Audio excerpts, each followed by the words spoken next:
बिस्मिल्लाहिर्रहमानिर्रहीम, अस्सलाम वालेकुम। दिस इज़ मी आमिर नज़ीर। आज का जो हमारा मौजू है वो है स्टॉक एक्सचेंज। आप में से बहुत सारे लोगों ने इसका नाम सुना होगा। और आज के जो हमारे मेहमान हैं वो मिस्टर अदील सीए फाइनलिस्ट हैं ये, और इनकी लास्ट वीडियो ज़रूर आपने देखी होगी।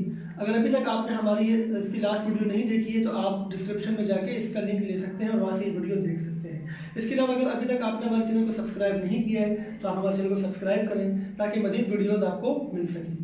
तो अब चलते हैं अपने मेहमान की तरफ। अस्सलाम वालेकुम। वालेकुम अस्सलाम। कैसे मिस्टर अदील? अल्लाह करम। मिस्टर अदील, आप ये बताइए कि ये स्टॉक एक्सचेंज किस बला का नाम है? बेसिकली स्टॉक एक्सचेंज जो है ये एक मार्केट है जहाँ पे मुख्तलिफ कंपनीज के शेयर्स ट्रेड हो रहे होते हैं और डेली बेसिस पे मतलब उनकी प्राइस में अप एंड डाउन आ जाता है। अब शेयर्स क्या होते हैं ये एक बहुत बड़ा सवाल है कि हमारे व्यूवर्स को पता होना चाहिए कि मतलब शेयर्स किस बला का नाम है। अब अगर मैं इन्वेस्टमेंट करना चाह रहा हूँ एक शेयर से, ये शेयर्स क्या होता है? बेसिकली ये जो शेयर्स है ये एक ओनरशिप है कंपनी की।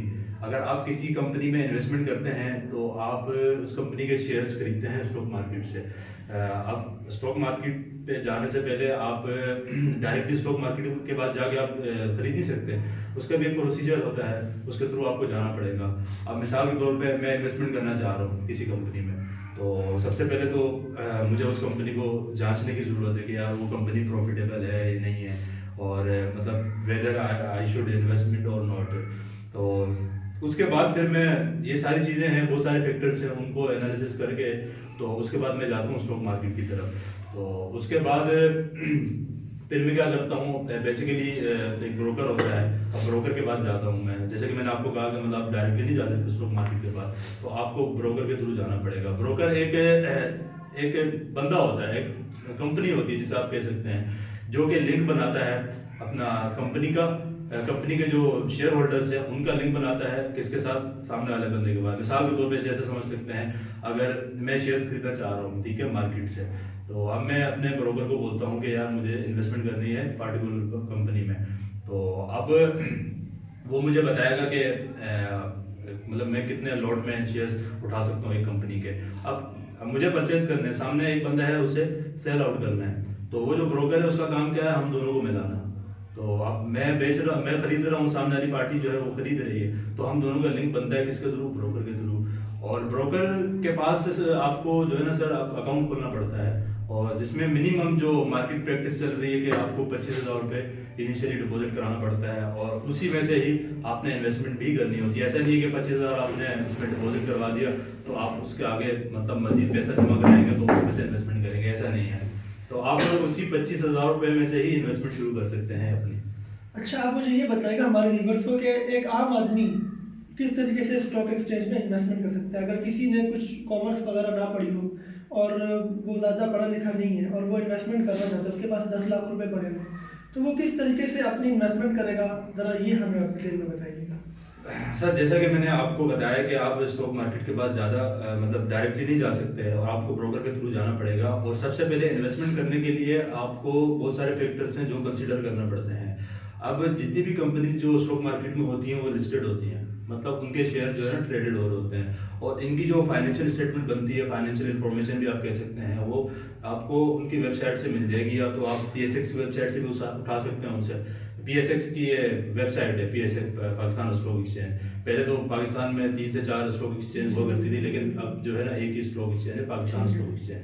तो उसकी वेबसाइट पे जाके आप वहाँ से कंपनी की जो फाइनेंशियल है वो मतलब अपने पास डाउनलोड करके तो उसको आपको रीडिंग करनी पड़ेगी उसकी, मतलब देखना पड़ेगा कि यार अब ये कंपनी है, इसके शेयर्स में अप एंड डाउन आ रहा है, किस बेसिस पे आ रहा है, अब अच्छा प्राइस है ऊपर जा रही है नीचे आ रही है, वो सब स्टॉक एक्सचेंज की जो वेबसाइट है उस पर आ रहा होता है। अब मिसाल के तौर पे आपने कंपनी की जो है एक फाइनेंशियल उठा ली, अब उसमें आप जाएंगे, उसके जो कंपनी की जो करंट कॉम्प्रिहेंसिव इनकम स्टेटमेंट होती है, फाइनेंशियल पोजीशन होती है, तो इसमें आप देख सकते हैं कि यार अब एक कंपनी का EPS होता है, अब जैसे आप कह सकते हैं अर्निंग पर शेयर, अब वो मिसाल के तौर पे इंक्रीज कर रहा है। जब इंक्रीज कर रहा है तो इसका मतलब क्या है कि आने वाले वक्तों में इसकी मार्केट वैल्यू बढ़ सकती है। जो मार्केट जो बेसिकली चल रही होती है वो परसेप्शन पे चल रही होती है। अब जो आगे जो मतलब जो शेयर्स खरीद रहा है बेच रहा है वो बेसिकली चल रहा होता है परसेप्शन पे। अब उसकी परसेप्शन मिसाल के तौर पे अब गवर्नमेंट ने ऐलान कर दिया कि हम ये पार्टिकुलर प्रोजेक्ट में इन्वेस्टमेंट कर रहे हैं, अब उस पार्टिकुलर जो इन्वेस्टमेंट है उसमें जो कंपनीज ऑपरेट कर रही हैं, जाहिर है अब वो ग्रो अप होंगी क्योंकि उनका जो है रेवेन्यू बढ़ने के चांसेस आ रहे हैं। तो अब ये बहुत सारी थीम्स होती हैं, इनको मतलब देखते देखते मुझे कंपनी में मैं देख सकता हूँ कि यार इन्वेस्टमेंट करनी चाहिए, और बहुत सारे फैक्टर्स होते हैं। ये हम इंशाल्लाह फिर कभी डिटेल में इसकी डिस्कशन कर सकते हैं। अच्छा, आप मुझे ये बताइएगा, हमारे बहुत सारे लोगों का ये सवाल होता है कि अगर हम स्टॉक एक्सचेंज में इन्वेस्टमेंट करें तो बहुत सारे लोग के पैसे डूब भी जाते हैं, लाखों रुपए करोड़ रुपए लोग डूब जाते हैं। तो वो डूबने की वजूहात क्या होती हैं और कौन कौन से ऐसे स्कैम्स होते हैं जिससे बचना चाहिए? सर वजूहात मैंने आपको सबसे पहले यही बताई कि आपको स्टडी करना पड़ेगा एक कंपनी को, ठीक है। और अब ज़रूरी नहीं है कि आप कंपनी के जाके शेयर्स भी डायरेक्ट जाके खरीद, मतलब ब्रोकर के थ्रू आप जाके जो इन्वेस्टमेंट करते हैं वो करें। इसके अलावा आपके पास और बहुत सारे ऑप्शंस होते हैं, म्यूचुअल फंड्स होते हैं। म्यूचुअल फंड बेसिकली एक फंड होता है, पूल ऑफ इन्वेस्टमेंट होती है। अब मिसाल के तौर पे मैंने एक कंपनी बनाई है, मैंने एक फंड बना लिया, ठीक है। उसमें बहुत सारे लोग जो है आके पैसा इन्वेस्टमेंट कर रहे होते हैं। अब उस फंड के पास जो है ना कुछ स्पेशलिस्ट बैठे होते हैं जो आगे आपका जो पब्लिक का जो पैसा है वो इन्वेस्ट कर रहे होते हैं, और वो स्पेशलिस्ट होते हैं जिसे आप कह सकते हैं। अब जैसे मुझे तो आइडिया नहीं है, अब मैं फर्स्ट टाइम इन्वेस्टमेंट करना चाह रहा हूँ, अब मुझे आइडिया नहीं है कि यार ये कंपनी है, अब इसकी मार्केट प्राइस क्या होती है, मतलब और ये आगे ग्रो अप करेगी नहीं करेगी।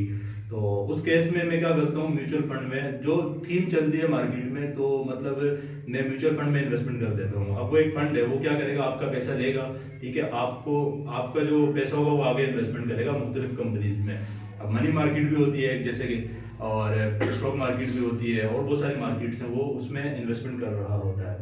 अब ज़्यादातर जो चांसेस होते हैं उसमें पैसा डूबने के कम ही होते हैं। क्यों?